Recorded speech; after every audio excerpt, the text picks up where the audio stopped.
The media status indicator will flash when media is exhausted. Open the printer.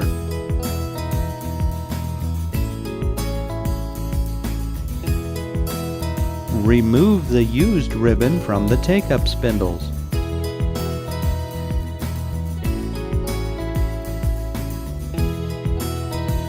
Remove the empty ribbon core from the supply spindles. Remove the wrapper from the supply ribbon. Release the ribbon leader.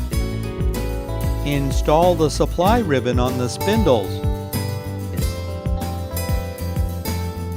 Install the empty ribbon core on the take-up spindles. Pull the ribbon leader up past the print head and attach to the take-up core.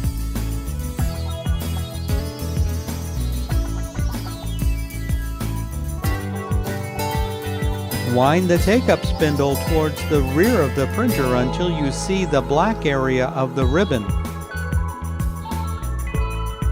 Close the printer. Press the feed button to feed a label.